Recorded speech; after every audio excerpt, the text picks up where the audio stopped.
इस बजट के द्वारा अफसरशाही ने सरकार को भी गुमराह किया और सरकार ने सदन को और उत्तर प्रदेश की जनता को गुमराह करने का काम किया है।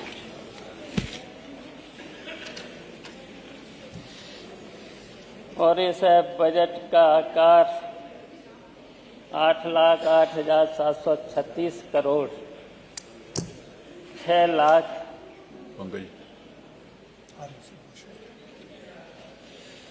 प्रस्तुत किया है और 2024-25 में के बजट से 9.8% अधिक है और 2024-25 में भी लगभग 7 लाख कुछ रखा गया था। लेकिन माननीय अध्यक्ष जी, पिछले बजट में 24 और 25 के बजट में जो बजट 7 लाख से ऊपर रखा गया था और किसी भी विभाग में 50-55% से ज़्यादा बजट खर्च नहीं किया गया था। और मुझे तो यही लगता है, वैसे तो ये बजट और जो जनता, जो सरकार बार बार कहती है कि इतना बड़ा बजट, और इतना बड़ा बजट, मैं तो यहाँ पर ये भी कहना चाहता हूँ, इस सरकार ने जनता पर तमाम टैक्स लगा करके और यहाँ तक कि जो गरीब है, मध्यम वर्ग के लोग हैं, यहाँ तक कि मजदूरी करने वाले लोग हैं, जिनको 5-5 हजार, 6-6 हजार, 7-7 हजार रुपया मिलता है, उन पर भी टैक्स लगा दिया है जीएसटी के माध्यम से। और जबकि 5 हजार, 6 हजार, 7 हजार, और जो अभी बात चल रही है आउटसोर्सिंग, और अभी तक आउटसोर्सिंग में जो 14,500 सरकार की तरफ से मिलना चाहिए था, वो कितना मिल रहा है? 8,000, 8,500। तो सरकार ने उनकी तरफ ध्यान क्यों नहीं रखा? अच्छा ये बताइए, 8,000-8,500 में वैसे तो 14,500 उनको मिलना चाहिए था। 14,500 की जगह 8,500, और 8,500 में हम पूछना चाहते हैं, क्या उसका परिवार चल सकता है? बिजली का बिल कितना आता है? बिजली के साथ साथ अगर 2 बच्चों को पढ़ाना है, अगर 2 बच्चों को पढ़ाना है, स्कूल भेजना है, तो उसमें भी फीस लगे। और ये सरकार कह रही कि मैंने सबका ध्यान रखा, और यहाँ तक कि कहा है, बहुत बार, कई बार इन्होंने कहा है सबका साथ सबका विकास, लेकिन बजट में ये नहीं दिख रहा है। जनता का कट गया साथ, महंगाई ने कर दिया नाश। बताओ कितनी महंगाई है, तो इन गरीबों का भला कैसे होगा? घर कैसे चलेगा? बच्चों को कैसे पढ़ें? और भी है, स्वास्थ्य संबंधी भी बीमारियां हैं, तो बताओ गरीब का तो कोई ध्यान रखा ही नहीं। और यहाँ तक कि किसानों की बहुत उपेक्षा, किसानों की कितनी उपेक्षा, और किसानों के साथ साथ पिछड़े वर्ग के लोगों की उपेक्षा, दलितों की उपेक्षा, अल्पसंख्यकों की उपेक्षा। इस सरकार ने कितने लोगों की उपेक्षा की है। तो हम कहना चाहते हैं हम कहना चाहते हैं, हमारे वित्त मंत्री जी ने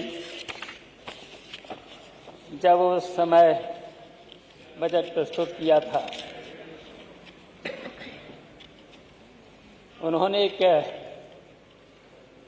शेर पढ़ा था।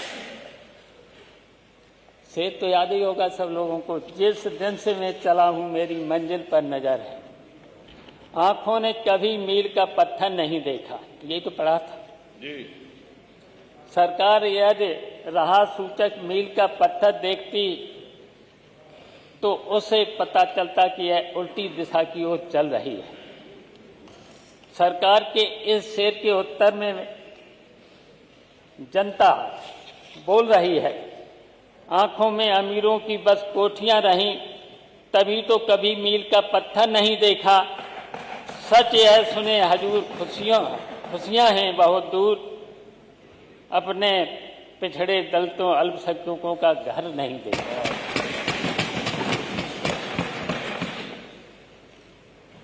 मान्यवर अधिष्ठाता महोदय,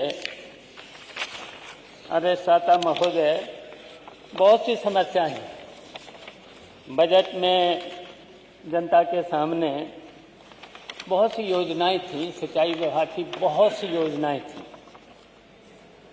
मध्य योजना कितने समय से अधूरी पड़ी है, इस बजट में कोई ध्यान नहीं रखा गया है, जिससे पश्चिमी उत्तर प्रदेश में सिंचाई भी हो सकती थी। करीब 30-35 साल हो गए हैं, डैम भी बन गया है। अब किसानों की सिंचाई के लिए इस बजट में रख देना चाहिए था। बाढ़ सागर योजना हमने पूरी कर दी थी। अब पता लगा लीजिएगा, मिर्जापुर और पूर्वांचल में पानी उस तरीके का नहीं जाता, उसमें भी व्यवस्था कर देते। जहाँ जहाँ अधूरी योजना है उसे पूरा करा देते। कन्हर योजना अभी तक अधूरी पड़ी हुई है, बहुत पुरानी है। इसी तरीके से पूर्वांचल में सरयू परियोजना से 8 जिले पूर्वांचल के सिंचाई में थे, उद्घाटन भी हो गया। 95% तो मैंने ही पूरा करा दिया था, लेकिन उसका उद्घाटन हो गया, लेकिन अभी तक पानी नहीं जा रहा है। बुंदेलखंड में जलाशय डैम मैंने कई बनवा दिए थे। मैंने देखा कि 2 साल तो उसमें कोई दिक्कत नहीं आई है बुंदेलखंड में पानी की, लेकिन क्या उन जलाशयों के लिए इस बजट में रख दिया गया होता? तो इसलिए मैंने कहा, किसानों की चिंता नहीं है, गरीबों की चिंता नहीं है। विद्युत व्यवस्था में अभी मंत्री जी बोल तो रहे थे, बहुत कुछ कर दिया है। उन्होंने कहा कि जिला स्तर पर 24 घंटे, तहसील स्तर पर 22 घंटे और संपूर्ण गांव में 20 घंटे। हम तो यही मंत्री जी अगर सामने होते तो कम से कम गांव में 10 घंटे रात को, 10 घंटे दिन में बिजली दे दो। इतना ही बिजली दे दो। अगर इतना नहीं दे पाते हो तो कम से कम 8 घंटे दिन में, 8 घंटे रात को, ये व्यवस्था होना चाहिए। ट्रांसफार्मर, हम तो जान रहे हैं कि ट्रांसफार्मर सही है कि थोड़ा सा सुधार हुआ है, लेकिन जो कह रहे थे मंत्री जी, कह रहे थे उतना सुधार अभी नहीं है। इतना देखिए, विजिलेंस के द्वारा और विजिलेंस के साथ साथ यहाँ तक कि लाइनमैन भी फोटो खींच लेता है, और जो कि फोटो खींच करके वहाँ का जेई जाता है सीधे थाने में FIR। पहले तो सेटिंग करते हैं, अगर सेटिंग करते हैं कि अगर उन्हें 15,000-20,000 रुपए की अगर सेटिंग हो जाती है तो FIR नहीं होगी। ये चल रहा है जनता के साथ, लेकिन यहाँ तो बड़ी बड़ी बातें इस तरीके की हो गई। ये लगता है कि इस बजट ने और 2024-25 के बजट ने शायद दुनिया में सबसे नंबर 1 उत्तर प्रदेश कर दिया है। ये बढ़कर के बातें हो रही हैं, और जबकि ऐसा नहीं है। आज भी अर्थव्यवस्था में उत्तर प्रदेश 32वें स्थान पर है, केवल बिहार पीछे है इससे। लेकिन यहाँ लगता है कि उत्तर प्रदेश नंबर 1 पर हो गया है। तो इस तरीके की ये बातें चल रही हैं। और अधिष्ठाता महोदय, क्योंकि समय कम है, बातें तो बहुत सी थी कि महोदय, सरकार अफसाही के दुष्चक्र में फंस चुकी है। अफसर सरकार से और सरकार सदन पर जनता से झूठ बोल रही है, तथ्यों को छुपाया जा रहा है। 2016-17 में हमारे प्रदेश की अर्थव्यवस्था 12.5 लाख करोड़ थी। हम लगभग तमिलनाडु के बराबर थे। सकल राज्य घरेलू उत्पाद के मामले में महाराष्ट्र से 22.70 लाख करोड़ रुपया, लगभग हम दूसरे स्थान पर थे। और आज हमारा प्रदेश 5वें स्थान पर पहुंच गया। ऐसे बढ़ चढ़ के बताई जा रही हैं। तो ये आंकड़ा सामने है। अर्थव्यवस्था के लिहाज से हमारा उत्तर प्रदेश आज 5वें पोजीशन खिसक गया। महाराष्ट्र, तमिलनाडु के बाद कर्नाटक, गुजरात की अर्थव्यवस्था हमारे प्रदेश की अर्थव्यवस्था से बड़ी हो गई। महाराष्ट्र 42.77 लाख करोड़, तमिलनाडु 21.55 लाख करोड़, कर्नाटक 28.9 लाख करोड़ रुपया, गुजरात 27.9 लाख करोड़ के बाद उत्तर प्रदेश की जीएसटी भी 24.99 लाख करोड़ रुपए है। सरकार से सच्चाई को स्वीकारने में और अपनी आर्थिक नीतियों को सुधारने की बजाय झूठ का पर्दा डाल रही है। जैसे जैसे जब बजट खर्च नहीं कर पा रहे हैं, तो हर साल बजट का आकार बढ़ाने का औचित्य क्या है, समझ से परे है। अगर आज कबीरदास जी होते तो क्या कहते? बड़ा हुआ तो क्या हुआ, जैसे पेड़ खजूर, पंथी को छाया नहीं, फल लागे अति दूर, कर्ज बढ़ा हुए बजट बेकार है। जी बहुत